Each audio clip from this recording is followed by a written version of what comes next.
নাকি আমাদের কলেজে হামলা করবে, এই জন্য কেউ আসে না আজকে ভয়। এই জন্য আমাদের কলেজে ওরা মানে ট্যাকেল দিতেছে, এই জন্য আর আসে না আজকে। ডিএমআরসি আর আইডিয়াল সব আমরা ভাই ভাই, এখন ওরা ডাক দিছে, এই জন্য আমরা আসছি। শুরু তো হলো ওরা আসছে সকাল 7টা বাজে, ওরা সব 7 কলেজ মিলে রওনা হয়েছে। আস্তে আস্তে মনে হয় 11টা থেকে 12টা বাজছে। আইসা আমরা সব এদিকে আসছিলাম, আমরা কিছু করি না ওদেরকে। ওরা আইসাই গুরুম দুরুম সব ভাঙা শুরু করছে, গুলি করছে, ফায়ার করছে, ওরা রামদা দিয়ে চাপাটি দিয়ে সব ভাঙছে ওরা। তারপর ওরা আমরা আসছি, পর ওরা ভেঙে গেছে। এলাকার যারা আসছে তারা আসছে, ওইদিকে আর এত দূর থেকে কেউ আসে না। পরবর্তীতে যদি এবার আপনাদের উপর তার আমরা আবার পাল্টা জবাব দিব।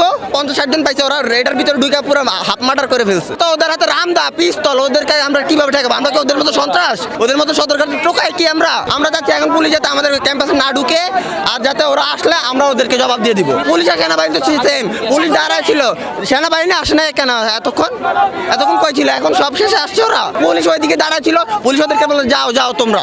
নিজের কানে ভিডিওতে শোনা গেছে।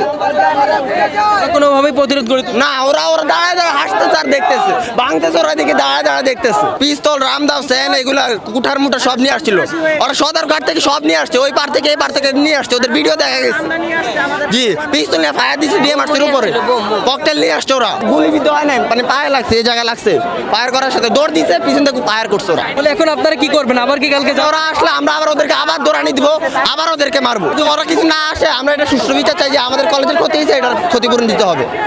আর আইডিয়ালের কিছু হলে ওদের পুরো অস্তিত্ব শেষ করে দিব। সৃষ্টি হলো আমাদের এক শিক্ষার্থী, যারা আপনারা জানেন মারা গেছিল, ওদের সাথে আমাদের কোনো দ্বন্দ্ব নাই। হসপিটালের সাথে আমাদের বোঝাপড়া ছিল, ওরা কেন আমাদের আহত করবে?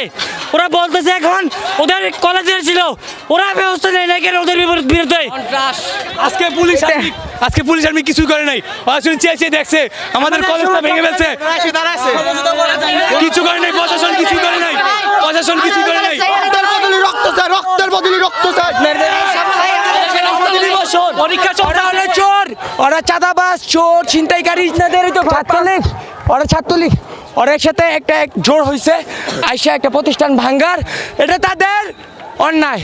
আমরা এই এলাকার লোকাল, আমাদের ইউনিভার্সিটিতে হাত দিছে, ওদের বিনিময় যা করা লাগে আমরা করবো।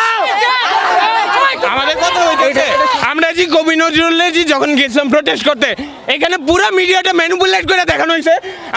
আমি নিজে যখন নাকি দাঁড়ায় ছিলাম কবি নজরুলের সামনে, তখন হ্যাঁ অ্যাটাক করা হয়েছিল, বাট সেটা ন্যাশনাল হসপিটালে। ওইখানে আমরা যখন নাকি দাঁড়ায় আসলাম, কবি নজরুল থেকে আমাদের উপর 3টা টিয়ারশেল ফালাইছে।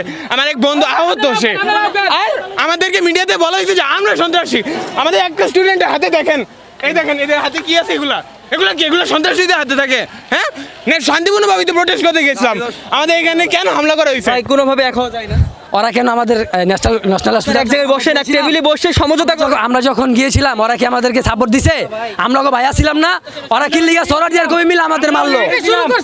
আমি নর্মালি ব্র্যাক ইউনিভার্সিটিতে পড়ি, আমার পরীক্ষা চলতেছে, আমি বাসা থেকে বের হয়েছি পরীক্ষা দিতে যাব, তো রাস্তাঘাটের এই একটা অবস্থা, আমার পরীক্ষা মনে হয় না আমি অ্যাটেন্ড করতে পারবো।